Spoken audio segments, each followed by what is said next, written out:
हिंदू धर्म में तुलसी पूजन की परंपरा सदियों से चली आ रही है और लोग आज भी इस परंपरा को निभाते हैं।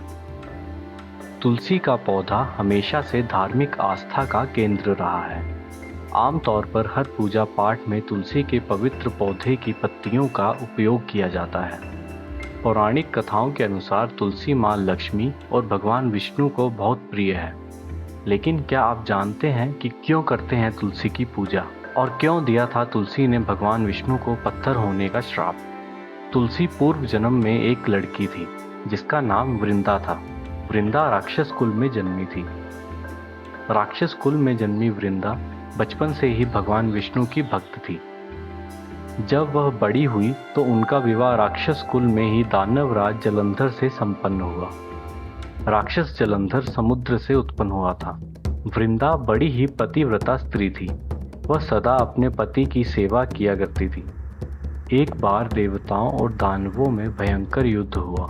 जब दानव जलंधर युद्ध पर जाने लगा तो वृंदा ने अपने पति की जीत के लिए भगवान विष्णु की पूजा करने का संकल्प किया और कहा कि जब तक आप नहीं लौट आते मैं अपना संकल्प नहीं छोड़ूंगी। राक्षस जलंधर तो युद्ध में चला गया और वृंदा व्रत का संकल्प लेकर पूजा में बैठ गई। उसके व्रत के प्रभाव से देवता भी जलंधर को नहीं हरा सके। सारे देवता जब हारने लगे तो विष्णु जी के पास पहुंचे और सभी ने भगवान से प्रार्थना की। भगवान बोले, वृंदा मेरी परम भक्त है और मैं उससे छल नहीं कर सकता। इस पर देवता बोले कि भगवान दूसरा कोई उपाय हो तो बताएं, लेकिन हमारी मदद जरूर करें। इस पर भगवान विष्णु ने जलंधर का रूप धरा और वृंदा के महल में पहुंच गए। वृंदा ने जैसे ही अपने पति को देखा तो तुरंत पूजा में से उठ गई और उनके चरणों को छू लिया। इधर वृंदा का संकल्प टूटा, उधर युद्ध में देवताओं ने जलंधर को मार दिया और उसका सर काट कर अलग कर दिया।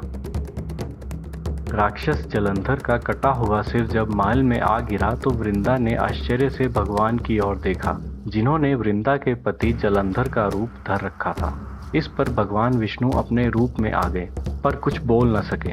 वृंदा ने कुपित होकर भगवान को श्राप दे दिया कि वे पत्थर के हो जाएं। इसके चलते भगवान तुरंत पत्थर के हो गए।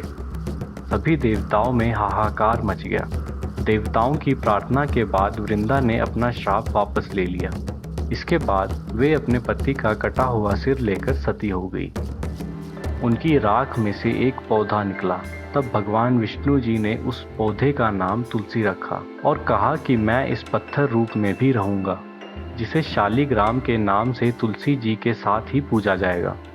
इतना ही नहीं, उन्होंने कहा कि किसी भी शुभ कार्य में बिना तुलसी जी के भोग के पहले कुछ भी स्वीकार नहीं करूंगा।